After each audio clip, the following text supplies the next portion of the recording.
El Congreso de la Mañana. Bueno, estamos de vuelta en el Congreso de la Mañana. El pasado, ¿qué fue, Patricia? Me asustó. Es que después de tu tema aquí después cualquiera. de droga. Aquí gracias a Dios tenemos seguridad, tenemos esto lleno de militares aquí. Gracias a Dios porque aquí... Hace aproximadamente unos 15 días se inició una ofensiva en Siria de parte de los rebeldes que antes eran denominados como terroristas y que en un principio no se pensó que iba a tener tanto éxito, pero a medida que fueron pasando los días, que fueron rápidos, pues vimos que las cosas sucedían de forma muy rápida y no entendíamos por qué se producía esa ofensiva tan agresiva y con tanto éxito. Y el pasado sábado, pues, Bashar al-Assad entregó el poder, se exilió en Rusia y los rebeldes, pues, tomaron el control del gobierno de Siria, o de Siria, porque hablar de gobierno en este momento sería un poquito complejo. Una situación bastante compleja que todavía estamos intentando comprender qué fue lo que realmente sucedió y bueno, surgen una serie de hipótesis, algunas se han venido fortaleciendo con el pasar de las horas de una supuesta negociación entre Rusia, Irán, con Israel y Estados Unidos al cambio de Ucrania a partir de enero. Pero bueno, nada de esto está confirmado. Pero hoy, ya que se ha hablado bastante de lo circunstancial de Siria, yo quisiera que podamos hablar de la historia, o sea, Siria, ¿qué ha sido Siria históricamente? Esto que nosotros estamos observando al día de hoy no es nuevo. Siria está ubicado en un punto geográfico muy estratégico. Está ahí, hace frontera con el mar Mediterráneo, el cual da acceso a Europa. E históricamente ha sido el punto que ha dividido a Occidente de Oriente geográficamente. Pero además de eso, ahí se encuentra en toda esa área arábiga, se encuentra la tercera parte del petróleo del mundo, lo cual es muy significativo y bueno, son los principales, ahí tanto Irán, Irak, Afganistán, los países arábigos, Arabia Saudita, Qatar, Yemen, son de los principales productores de petróleo en el mundo y actualmente por los conflictos que existen en esa parte, pues tienen que dar una vuelta muy larga que incrementa los costos de transporte y por tanto las ganancias y los costos finales del barril de petróleo que va desde Medio Oriente hacia Europa. Actualmente tienen que ir de Qatar, de Arabia Saudita, y tienen que tomar el mar Pérsico, posteriormente salir al Océano Índico y posteriormente entrar al mar Rojo para de ahí llegar al mar Mediterráneo. Vamos a ir buscando un mapa de Siria para ir ubicando, porque también, como tú decías, también hace frontera entonces con Turquía, sí, con Irak, como mencionaste. Explicamos, pero eso es una cuestión muy actual. Sin embargo, sí, como decía anteriormente, Siria históricamente ha estado en constante conflicto. Inclusive es mencionada en la Biblia. Los imperios, todos los imperios han intentado tener el control de esa parte geográfica que hoy es Siria.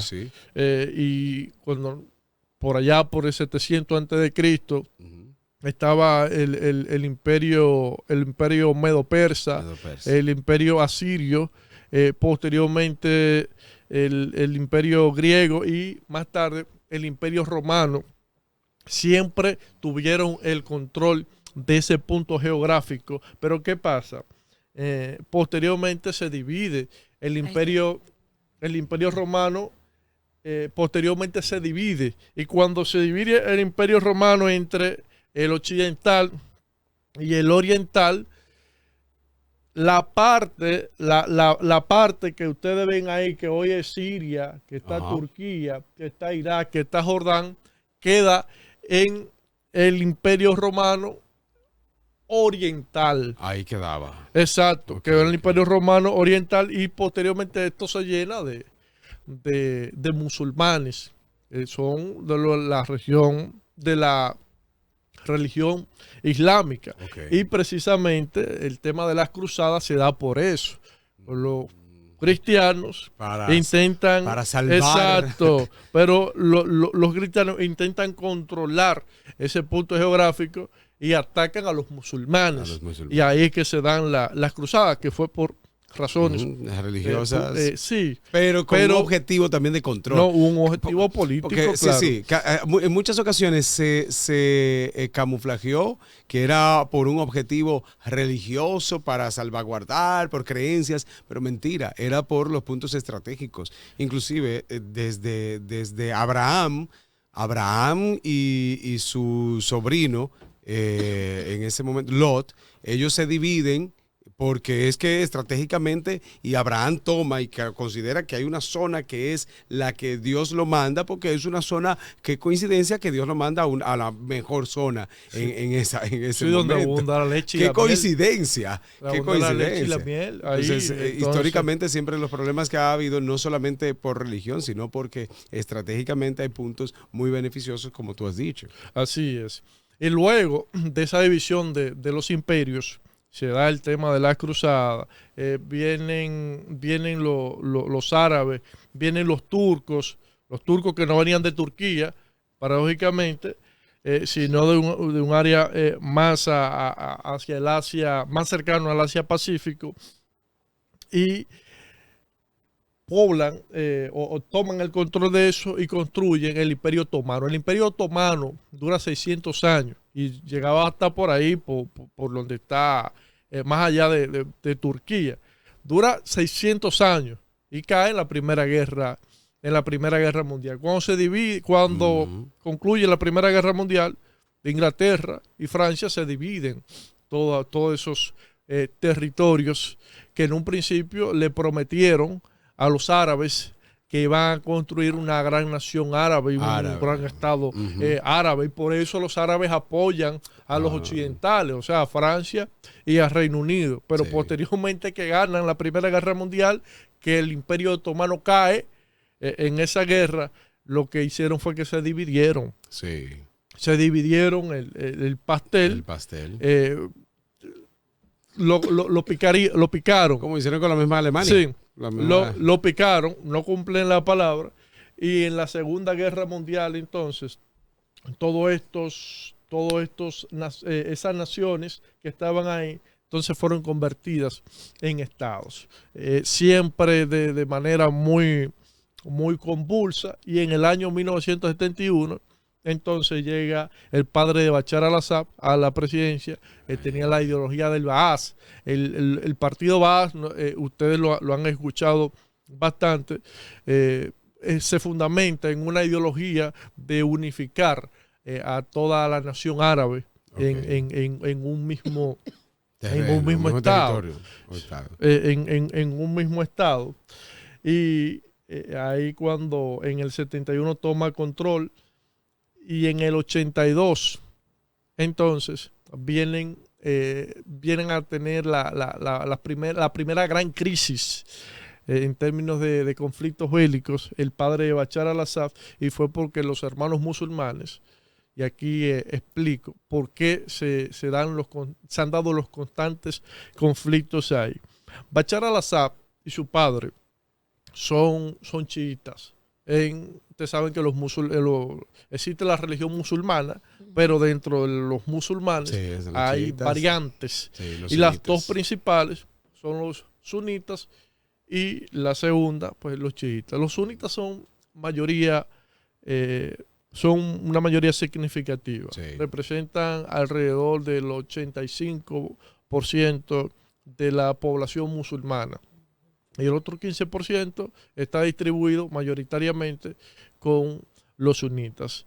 Los chiitas, los sunitas, perdón, Ujú. Los sunitas son la mayoría, los chiitas la exacto, minoría. no entienden a los chiitas como musulmanes. No. No los No, entienden no. como musulmanes. Para ellos, los chiitas son unos herejes. Sí, inclusive los marginan, son marginados, Exacto. a pesar de que son de la misma religión del Islam. Exactamente. Por eso se han creado varios movimientos políticos salafistas, y dentro del salafismo están los yihadistas, que Ay, ay, ay. los hermanos musulmanes básicamente se fundamentaban sus acciones en esta ideología. ¿Y qué es lo que plantean? Bueno, que el Estado debe ser musulmán, que el Estado debe ser regido por la Shari'a, que es la ley islámica. Por tanto, ellos entienden ellos entienden que el Estado debe ser teocrático. Sí, totalmente religioso. Exacto, totalmente religioso. Mientras que dentro de los chiitas están los alauistas, que tanto el papá de Bashar al-Assad como Bashar al-Assad son alauistas. Alauistas chiitas. Chiitas. Esta es la rama más moderada que Sí. tiene la religión musulmana. Ujú. Y que entienden que si tú no crees lo mismo que yo no tengo que asesinarte ni marginarte. Eso pudo por eso. ayudar a la permanencia de la dictadura. Y explico, y ahora voy a explicar esa parte.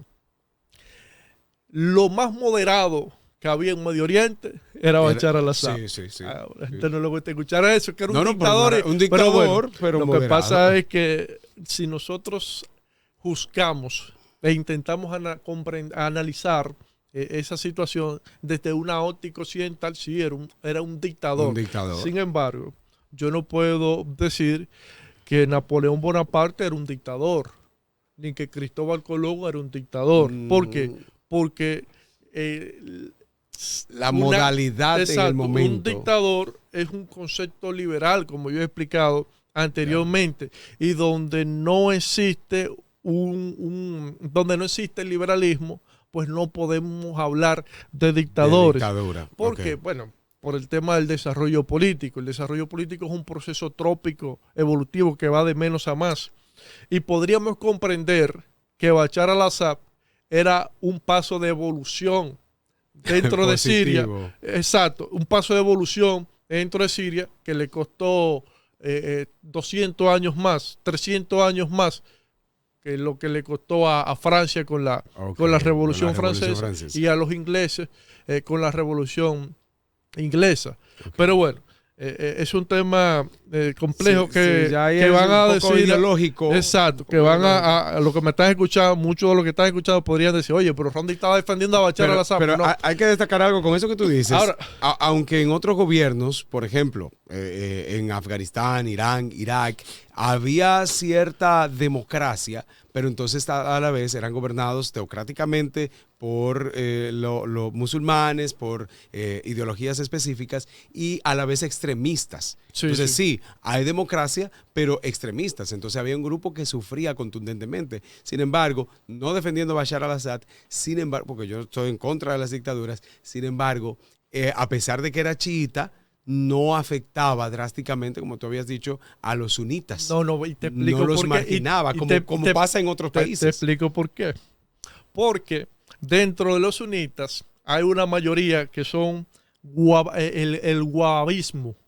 El wahabismo. Aquí había un grupo, Sí.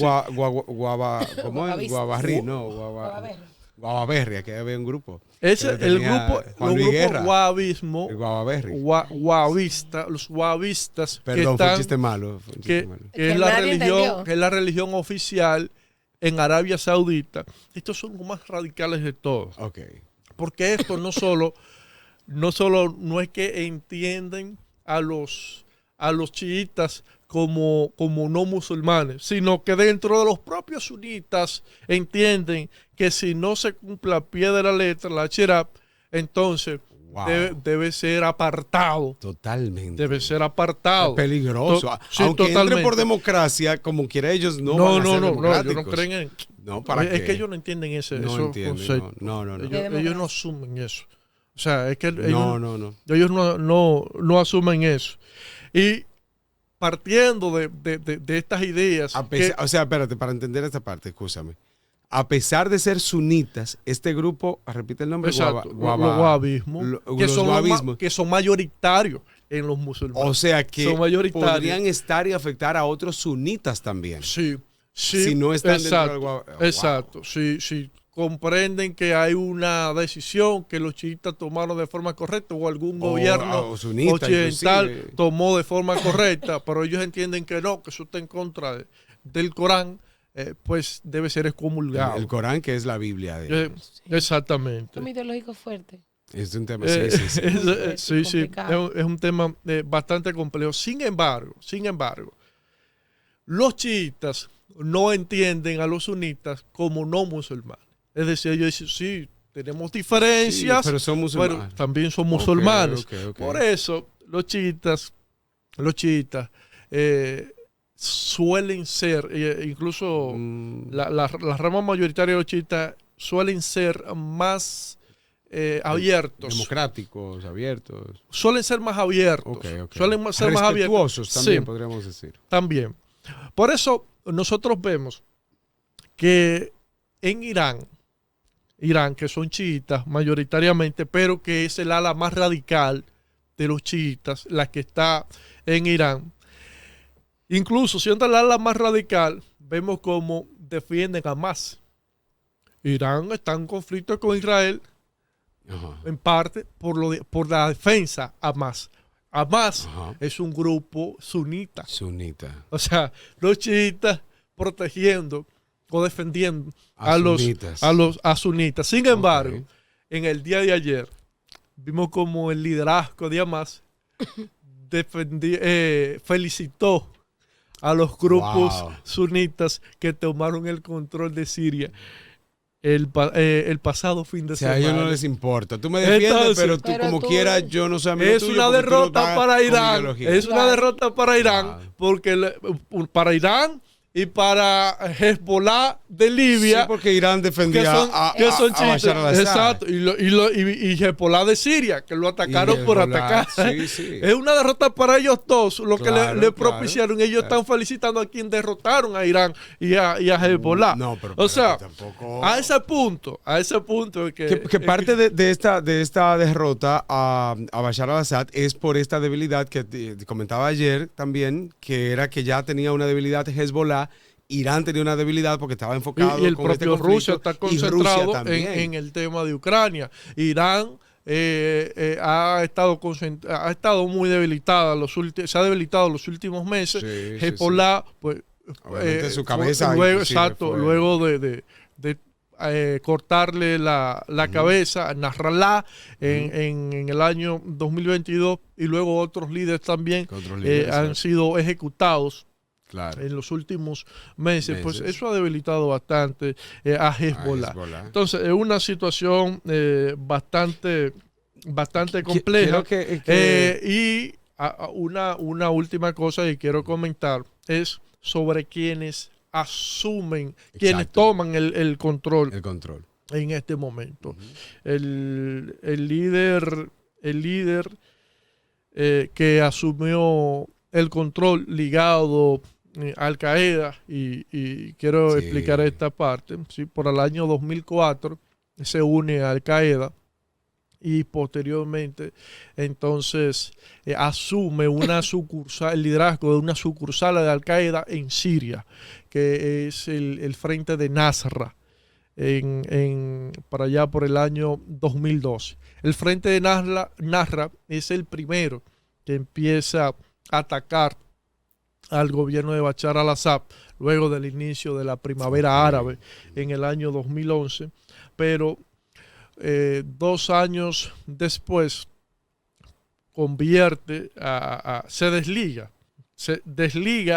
al frente de Nasra de Al Qaeda, entonces lo convierte en una especie de sucursal del grupo islámico o del ISIS. Y ahí entonces le cambia el nombre, Movimiento del Levante, que posteriormente cambia el nombre en el año 2016 y la denomina como Organización del Levante. Okay. Y ahí supuestamente se desliga tanto de Al Qaeda como del ISIS. Y comienza a reestructurar su imagen, que si el máster puede, coloca la imagen ahí, comienza a reestructurar toda su imagen, comienza a dar entrevistas, como en el año 2000. ¿El nombre de él? Yulaini. Yulaini. ¿Yulaini qué? ¿Te aparece? Un nombre, sí, un nombre. Yo siempre me acuerdo siempre de su. Yulaini, pon líder ahí. Líder. Sí. Yo Sirio. siempre. Sí, está bien. Se escribe Yulaini. Sí, ok, vamos a ver. Comienza a reestructurar su imagen, comienza a dar entrevistas a medios occidentales como en el año 2021, a CNN, pero antes de eso también dio entrevistas a otros medios. Muy tecnológico y avanzado, sí, moderno. Exacto, porque lo que querían era apartar su imagen totalmente, tanto del ISIS como de Al Qaeda, grupos a los que perteneció. Sin embargo, pese a todo ese branding que se vino trabajando en él, seguían cometiendo actos ligados al genocidio. ¿Y por qué el genocidio? Bueno, porque cuando Rusia entra en el... Míralo ahí. Ahí está. Cuando Rusia entra en el conflicto, Bashar al-Assad toma el control de Damasco y las principales provincias de Siria. Y la respuesta es atacar comunidades chiitas, cristianas, drusas completas. Okay. Y extinguieron poblaciones completas. Ese es el que ahora es un democrático, el que ahora está liberando. Así.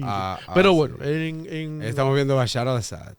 En los próximos, ese es Bashar al-Assad. En los próximos días vamos a ver cómo se sigue desenvolviendo esta situación. ¿Por qué no se logra en Siria la primavera árabe en ese momento en contra de Bashar al-Assad? El poder que tenía, ¿qué pasó? Muy buena pregunta la que haces. La primavera árabe no se logra porque Bashar al-Assad era el más prudente, el más abierto. Lo mismo que tú decías ahorita. Exactamente. Ya. Y él explotó eso mediáticamente. Mediáticamente, sí, claro. ¿Y qué fue lo que hizo? Bueno, Bashar al-Assad se dice que en el año 2012 liberó unos 200 encarcelados. Sí. 2011, perdón. Una estrategia que utilizó. 200 encarcelados. Dentro de esos 200 encarcelados, adivina quién estaba. El Yulaini ese. Ok. Sí, el mismo era un terrorista. Estaba preso por terrorista. Y soltaron otros 200 terroristas. Sí. Eso intensifica la situación. Entra Arabia Saudita, apoya un grupo de terroristas, entra Turquía, apoya otro grupo que eran los hermanos musulmanes. Por otro lado entran los kurdos. Entonces todos estos grupos radicales, en el caso de los de Turquía y de los de Arabia Saudita, yihadistas, es decir, que querían imponer un estado donde reinara la yihad.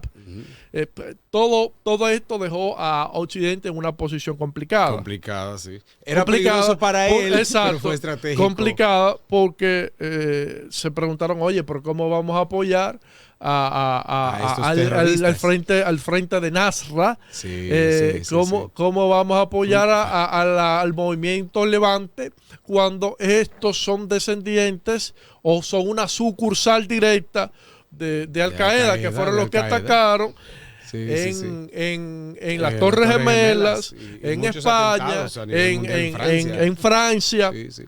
Varios atentados, Sí. o sea, como nosotros hacemos eso sin ser golpeados mediáticamente. Y por eso Bashar al-Assad, con el apoyo de Rusia, entra Irán, porque había entrado Arabia Saudita y había entrado Turquía. Entonces se produce toda esta situación que alargó el periodo de gobierno de Bashar al-Assad, y por eso no cae en la primavera árabe como sí cae en Egipto, en Yemen, y hay otro ahí que se me va. Sí. Estados Unidos atacó, hizo un ataque así ya brevemente a un grupo, en este caso de ISIS, del Estado Islámico. Aprovechó quizás ya que no había un gobierno y ataca ayer a 70 espacios de ISIS. ¿Por qué hace esto en este momento? Bueno, es muy probable que lo que estén haciendo sea atacar puntos militares. Puntos militares, Sí, claro. puntos Sí, militares. ya de ISIS o con el Estado fin- Islámico ya quedaba poco. Sí, inclusive. sí. Lo que pasa es que estos grupos tienen sucursales. Sí. Los grupos tienen sucursales. Y muy probablemente la organización del Levante sea algún tipo de sucursal del ISIS o de Al Qaeda. Ellos se van como transformando con el tiempo. Lo que pasa con cualquier tipo de organización social.